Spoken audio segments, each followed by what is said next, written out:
You can't back out now. You've signed the contract. Um, so what's the next item? Well, we've got maybe just 2 or 3 more items because we have a slightly earlier finish this afternoon. I'm going to try and delight you with my amazing PowerPoint presentation about ENEX, which is very brief, maybe only 10 minutes after the next session. So stand by for that. And then at the end of the day, we have our session with the young journalists who have heard all the problems about the media industry, and they're going to figure it all out for us before we break for the festivities. So one of the other thank yous that I was saving until now was a thank you to how should we describe them? A collaborator, a sponsor, dear friends from Red Bull Media House. We always have a ready supply of Red Bull media cans. You can drink them. It's not just for display purposes, so feel free. We've had a long association with Red Bull. Red Bull, as you know, I think all of you, it also owns Service TV in Austria. Antonia, where are you, Antonia? Is she here? Somewhere, maybe, from Service TV, but also Red Bull Content Pool do an amazing job of giving us and many other media companies, you can take it yourself, the incredible content that they produce. Most famously, I suppose, around extreme sports and things that I wouldn't really want to risk my own life doing. And we thought, well, what is one of the ways that we can actually celebrate this partnership that we have with Red Bull more than just saying it and drinking Red Bull cans? And so what we decided to do was to invite one of their leading photographers to come and speak to us today. It's not about future business models or young audiences or subscription models.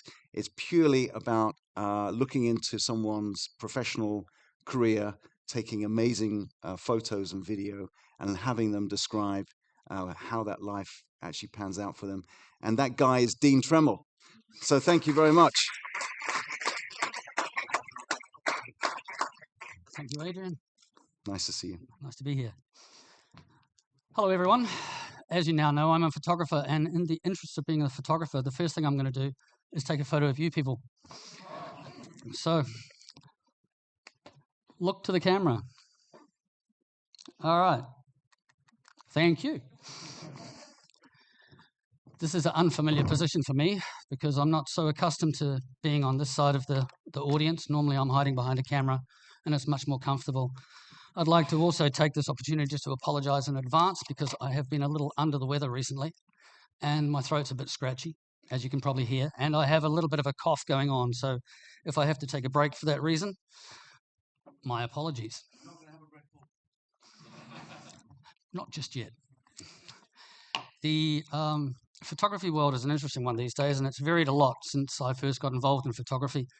It's been 40 years next year since I first started working as a photographer, and the industry has changed a hell of a lot in that period of time. As a kid, I was naturally drawn to photography. We'll get some photos going in the background so you can see what I'm talking about. The order is not quite what I expected it to be, but a photo will pop up at some stage which will show you that I was quite a young photographer to begin with. At the age of 5 or 6, I was running around taking photos in New Zealand, which is where I come from, and often taking the cameras that belong to my family and things and using up all their film. The photos that I took were maybe not of the best quality, but it really got me interested. By the time I hit high school, I was taking photos for our school newspaper, or just of kids mucking around doing things at school and sports days and such like. Typically, the teachers at school, there was 2 or 3 that liked photography, and they took photos of the sports days. But as time progressed, more of my photos started appearing in the school newspaper as well, which might not have been so good for my grades maybe because the teachers got to miss out a little bit, but it was nice to see your photos used in a print format with stories and things that gave you a feeling of how it could be if you were doing that sort of work. Also, while I was at school, I started working part-time in a camera shop, which was good on a couple of levels. I got to play with cameras that I wouldn't otherwise have access to and equipment and such like, but also I got paid. And also I got a discount on film and processing, which was very important back in the 80s because a 36-shot roll of film, and processing was around about $25. So if you took 1,000 photos, that's $700, which is quite a lot of money. And I work alongside photographers sometimes that are taking 5,000 or 6,000 photos a day. So as you can imagine, it wouldn't be the best thing in the world for your bank balance if you shot that way. But it was a good chance to take photos a little bit more cheaply and get the practice that I needed for the sports photography, which I got interested in while I was at school. Then after leaving school, I took a year off. I originally planned to be a marine biologist, but I wanted to do a bit of work, earn a bit of money, buy some more camera equipment, and a car probably. And in that 1 year period, the local newspaper had a job opportunity for a photographer, which I applied for and got the job. So I started a job for 2 years at the local newspaper, the Hawke's Bay Herald Tribune, with a circulation of about 60,000, which was big enough for that little area of New Zealand. And I jumped straight in with new equipment, and the whole process was very much of the time where we loaded our own films in the darkroom. We printed our own photos afterwards by putting them through the chemicals and watching the photo appear before you. We wrote a caption on a typewriter, sellotaping it to the back of the photograph and taking it upstairs to the photo editor. So very different to what we have today. But the 2 year period that I spent working there, a little bit more, was a cadetship, which saw me come out the other side as a qualified photographer, if that's such a thing. But it meant that I could have, legitimately say that I was a photographer. And things have changed a lot since then, obviously, photographically, with digital cameras and the ability to send directly from your camera and things like this. But there was a photographer that I worked with in New Zealand for many years.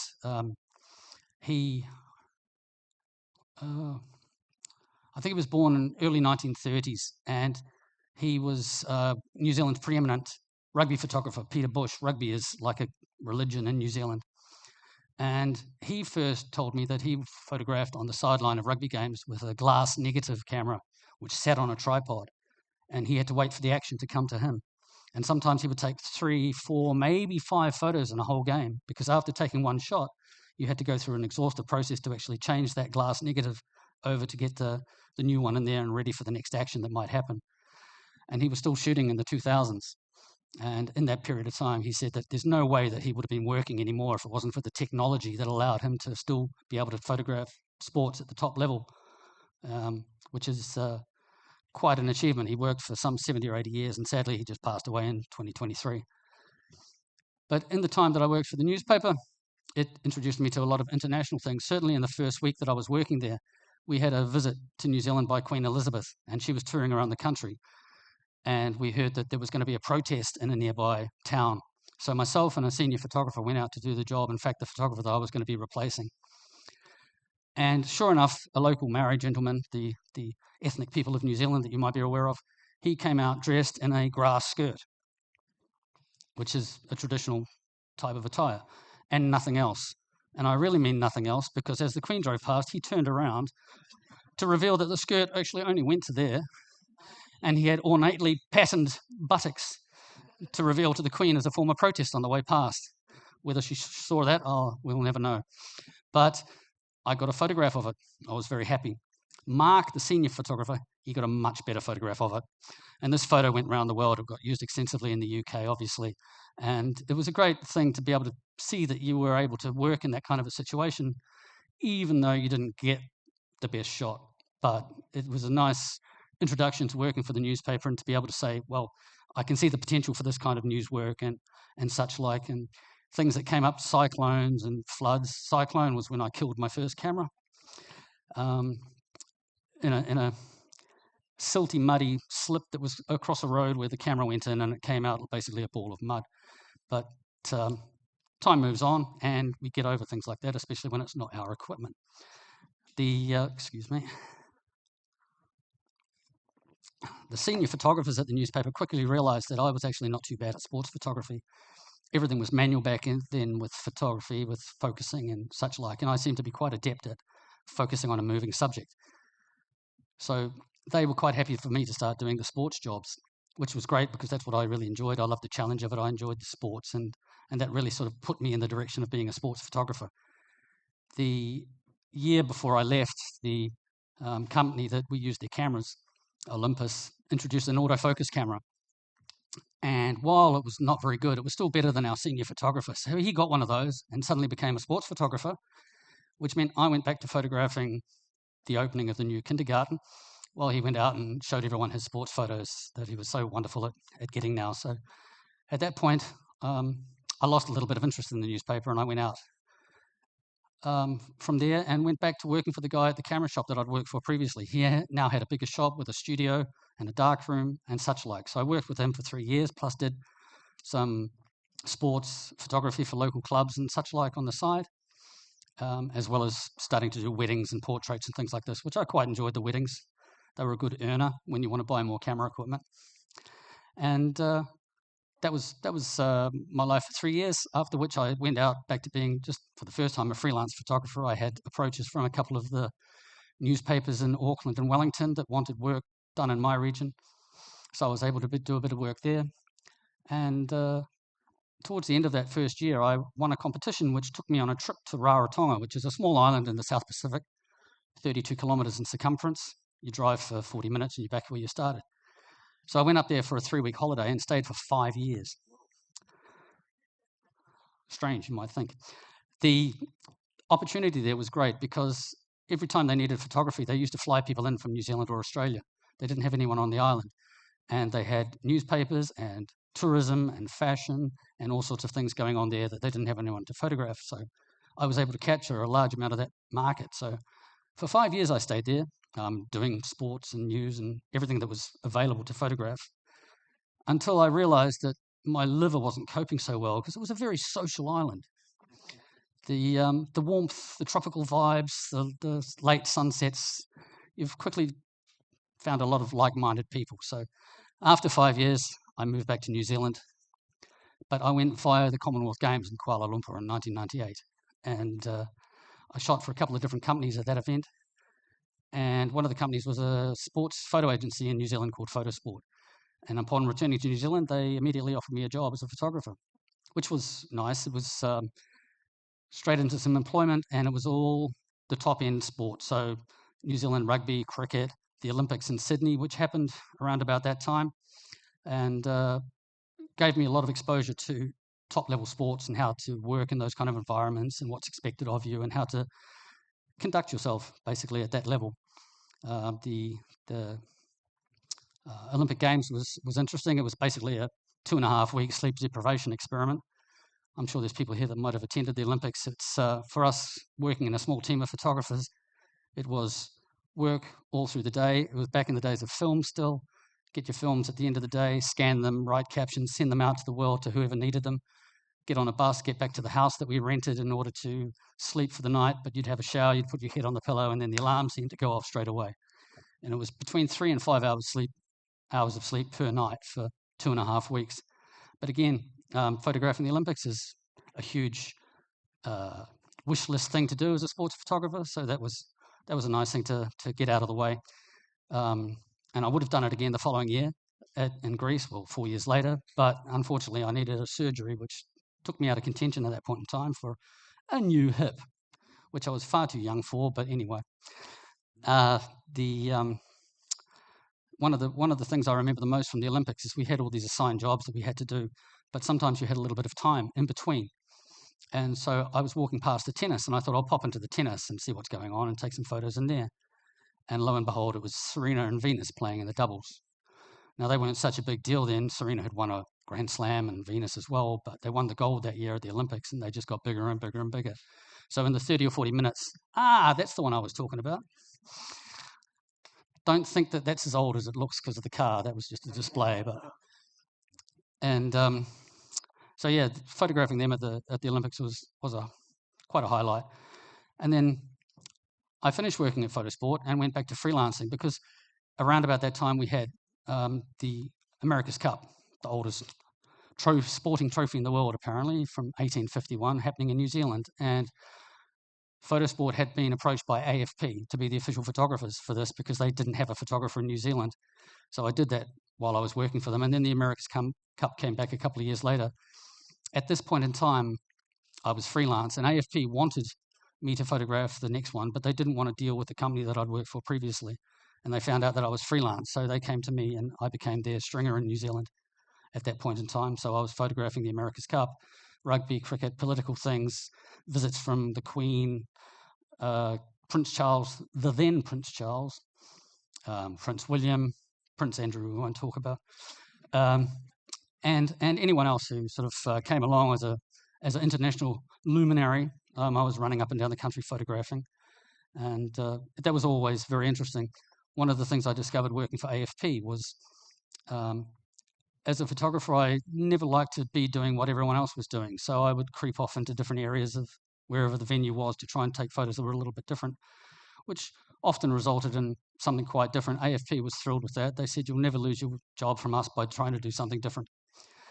But it gave a point of difference, because if you had AP, Reuters, Getty, and AFP photos available to the people that provide the service, want the service, quite often the photos would all look the same, because if one photographer stood here and went, this is the best angle, and it was the Getty guy, then the AFP guy would go, I'll stand here too, because I don't want to miss whatever he gets.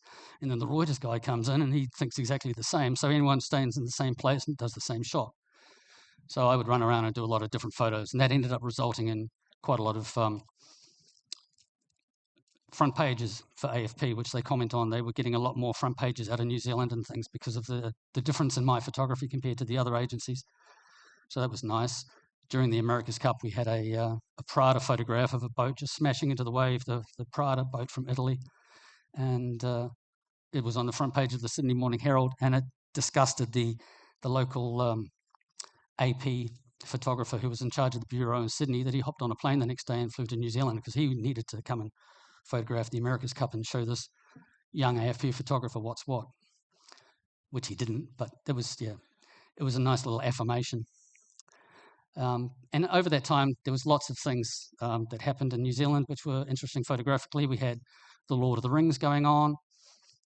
Peter Jackson also did King Kong a few years later, so there was a lot of interest in the movie making process and things like this in New Zealand. We had Tiger Woods came to play in New Zealand, and that created a big media stir. Rafael Nadal played his I'll rephrase that. In New Zealand, they have a tennis event called the Heineken Open, and it's just before the Australian Open. And a lot of players come there just as a warm-up before the Australian Open. And a young Rafael Nadal turned up, 17 years old, got to his first ATP final. Didn't win, got beaten in straight sets in the final. But he was presented as part of the awards a large, I think it's a Jeroboam of Heineken, which he couldn't drink. He was only 17. So he was presented with a bottle, and shortly afterwards, after the press conference, as he was walking out the door, I happened to be standing by the door, and he said, here, you can have that, I can't drink it. So that was nice. I got Rafa's first prize. So us photographers enjoyed that in the media room after the event while we were editing our photos. Cricket. Cricket is another game that's big in New Zealand. How many people here don't understand cricket? Yeah, you're not alone. It's an interesting game. I mean, it has so many different formats. You have in recent times 2020, which is like a 3 to 4 hour format, which is quite long, but that's the short version of the game. Then you have one-day cricket, and then you have 5-day cricket, which always seems a little bit boring, but actually it's the most relaxing thing in the world to photograph, because you can just sit in the sunshine. If it rains, they stop. If it gets too dark and cloudy, they stop. They stop for morning tea, lunch, afternoon tea. It's very civilized. You can tell it comes from England. And it was a good game to photograph. We had numerous tours into New Zealand from various teams from around the world. One year I remember Pakistan came, and they had quite a fearsome bowler by the name of Shail Bakhtar, and he was putting balls down at 160 plus kilometers per hour, which is quite fast when you consider that the ball travels less than 20 meters to get to the batsman at the other end. And so he was kind of well feared. And at lunchtime we break and went for lunch. We came back after lunch. Well, I came back after lunch. And around the side of the field is a grassy area, and a lot of the children bring their own cricket bat and stuff so they can play cricket during the breaks and things like this. And lo and behold, Shail Bakhtar is in there with the children playing cricket with them, bowling balls to them. And I was just there for the last 30 seconds or so of this happening. Apparently he was there for 10 or 15 minutes. But it was so nice to see that sports person who's on such a high level internationally just taking time just to have some fun with the kids and hit the ball around, which was really cool. Also, the Pakistan cricket team, I was photographing them doing a training session at one stage in Wellington, and the wicketkeeper was a bit bored, a guy called Moin Khan. And he started asking me if I knew of any good Indian restaurants or anything like that in Wellington, which I happened to because there was a Kashmiri restaurant just down the road, which I used to go to quite often when I was in town. I don't know what happened, but 2 days later, I walked into the restaurant to have dinner myself, and the owner saw me and he came and my friend, you eat for free tonight. And I rolled out of that place the next day. He said that half the Pakistani cricket team came to his restaurant and had a wonderful time there, and he loved it very much. So that was great. But it was in this time period that I started to work for Red Bull. Red Bull approached me in 2000, and I'd seen my photos in newspapers and magazines and things, and they thought that my photography was a good fit for the brand. So mountain biking, kite surfing, various things happened over the time that I was there. I ended up working in Australia for Red Bull as well. They had a thing called the Photo Challenge back in those days, where they used to get a bunch of photographers together in a specific country, and they would get them to photograph a lot of different sports over a few days, and then decide who was going to be the national photographer. And some from New Zealand and Australia competed in Australia for this, and I happily won that too. So I was shooting for New Zealand, shooting for Australia. I was shooting in Japan as well because they didn't have a photographer themselves. And it was quite a great introduction to the extreme sports and things. I found that the extreme sports athletes were so much easier to work with. They didn't have the ego problems that you got with mainstream sports people. They were so much more approachable. If you needed a photograph, they were always happy to oblige. They knew it was in their interests to be photographed and to get themselves out there into the world.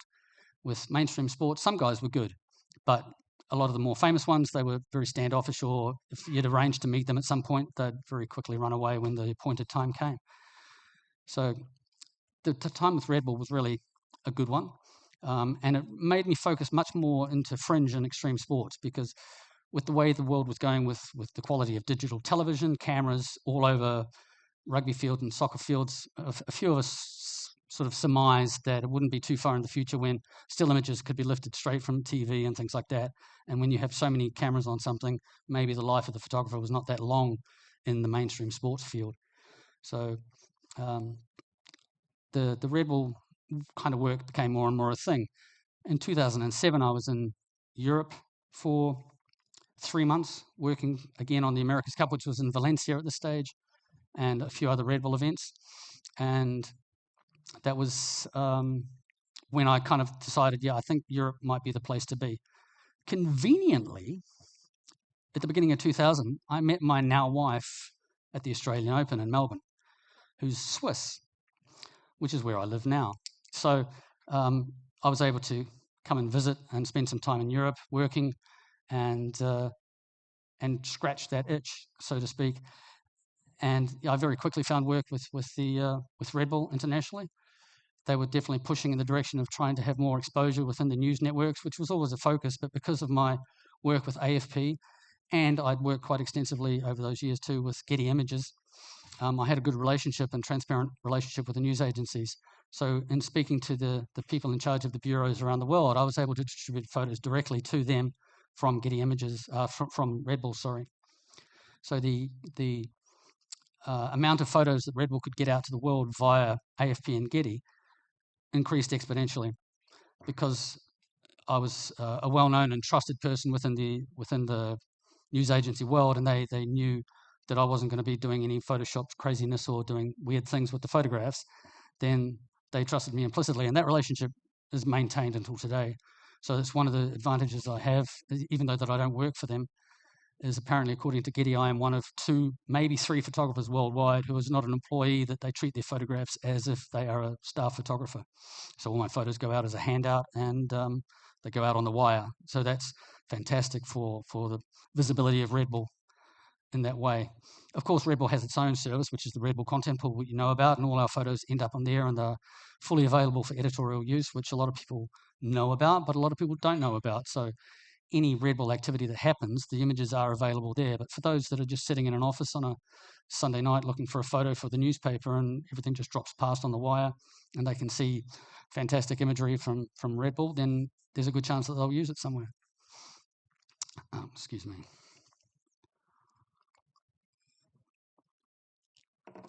So yeah, in Switzerland, I did a little bit of work for some local agencies there as well. Photographed my first ice hockey game, which was yeah, a little bit more difficult than I expected, but it was okay. At the end, it was a club championship, I think it was, and everyone got on the ice to celebrate with their trophies and thing afterwards. And one thing I've noticed with ice hockey players, the very photo, is they often don't have teeth. And I've always been a person that hates that set up kiss the trophy, bite the trophy, bite the medal photos. And when the photographers scream out that they want that kind of thing, I generally wouldn't photograph it because I never liked it.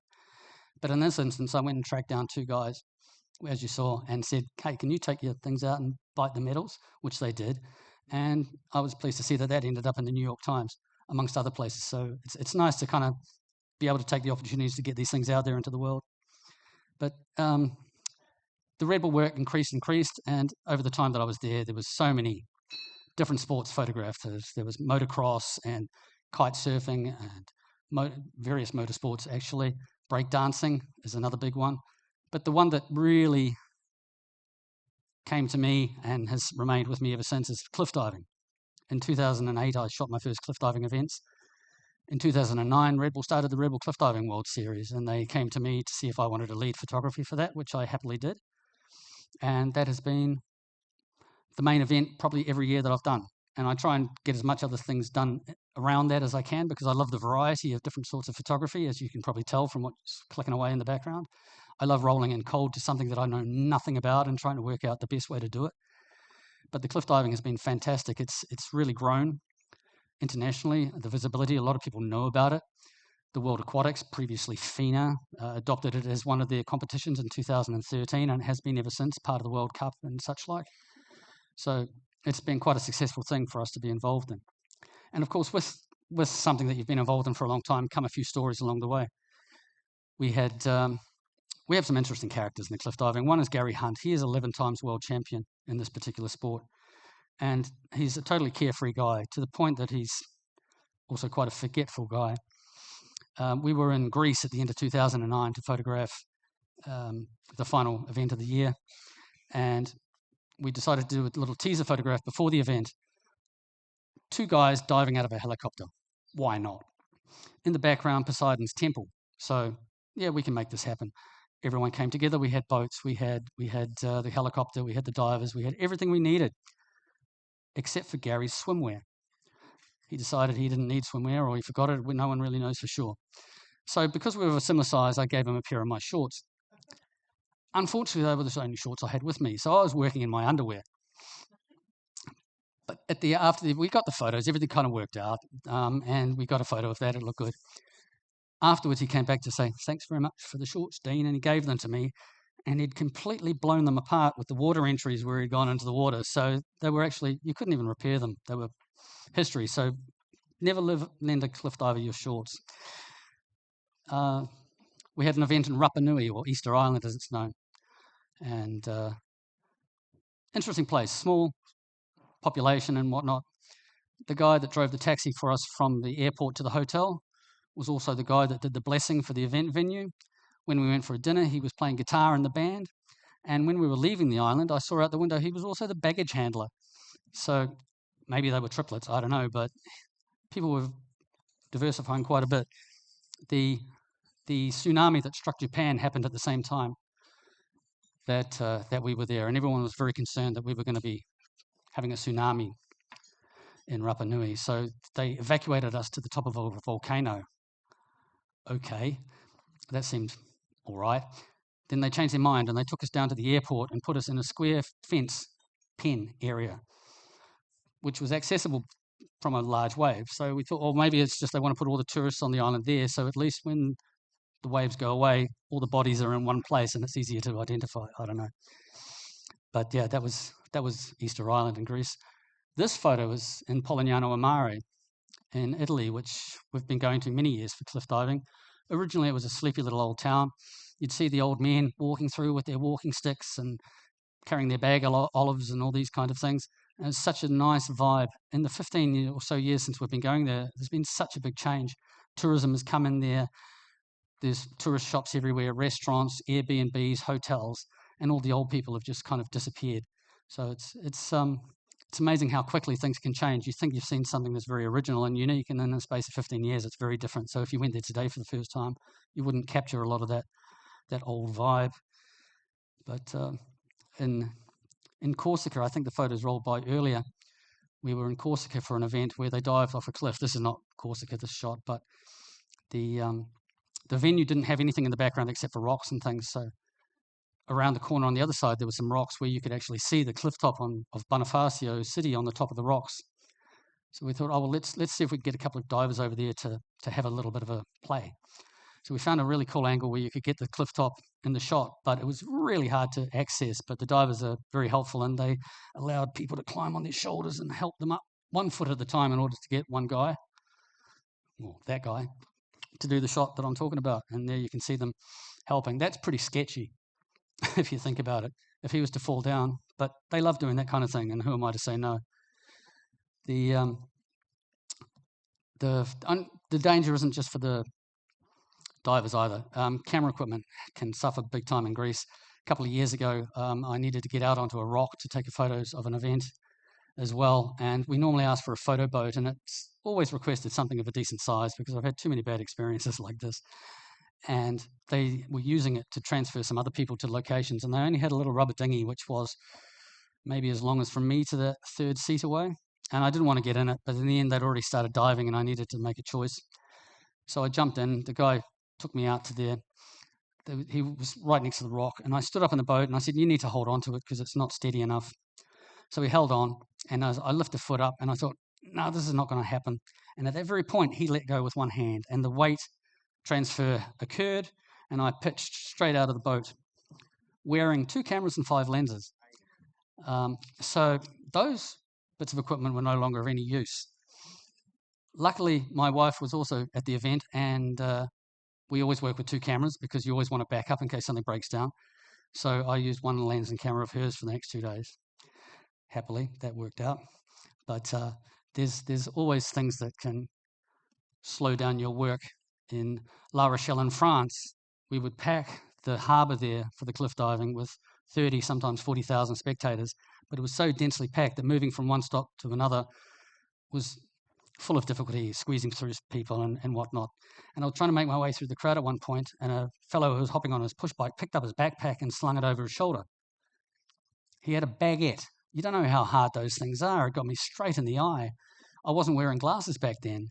A baguette to the eye is no fun. I couldn't see anything out of that eye, and I shoot with this eye, so I was trying to work with that way for quite some time.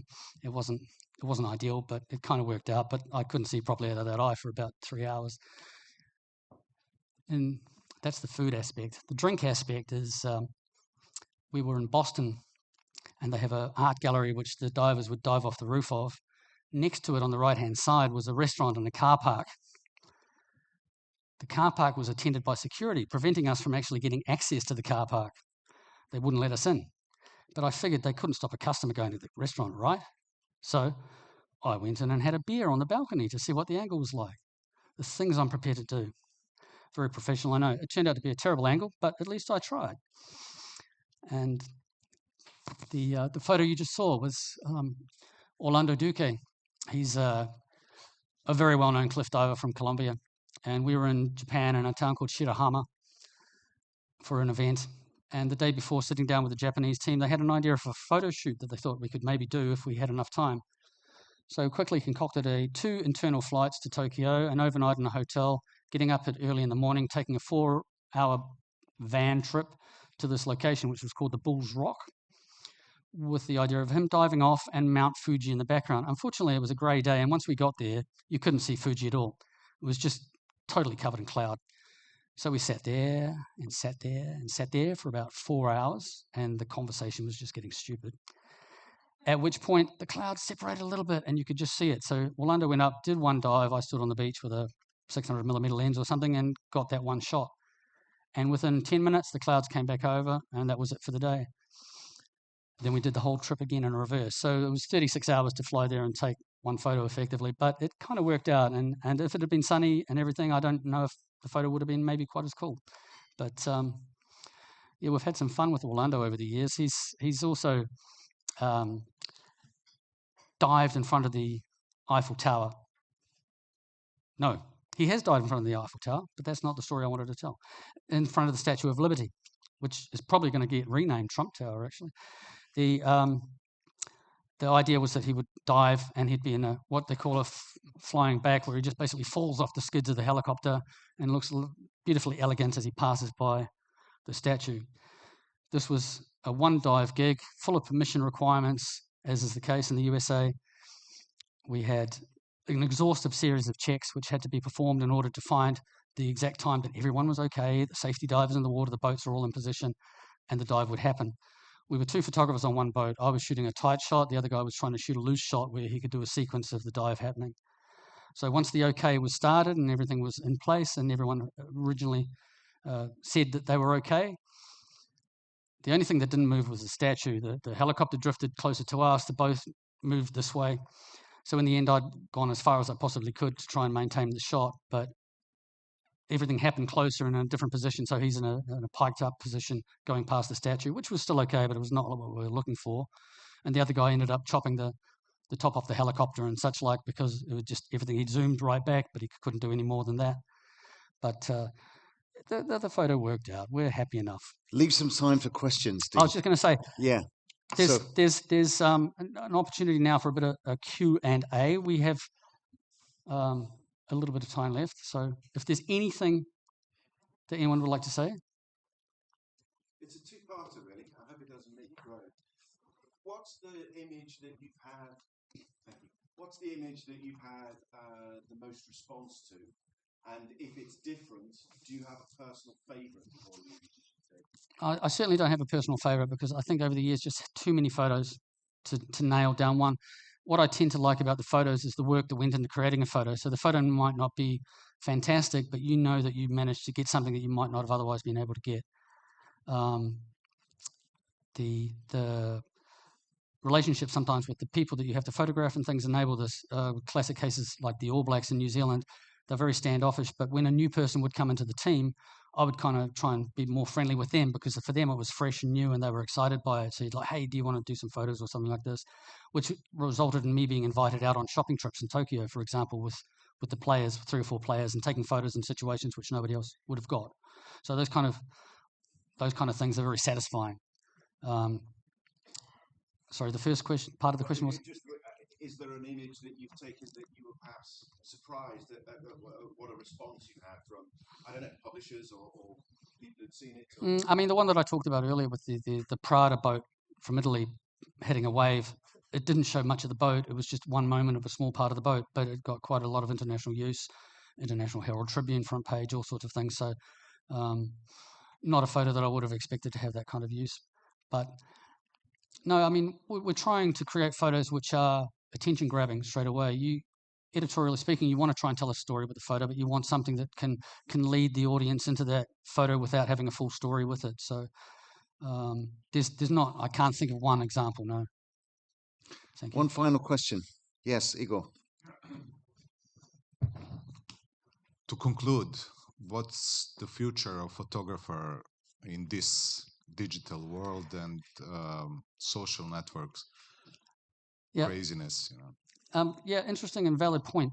Obviously, the whole world of AI and everything like this changes the way a lot of people approach photography, certainly stock photography and advertising photography and things. I'm seeing usages of images for mobile phone companies in Switzerland, for example, that are using AI images to show their happy, smiling people instead of conducting photo shoots with agencies and things like this.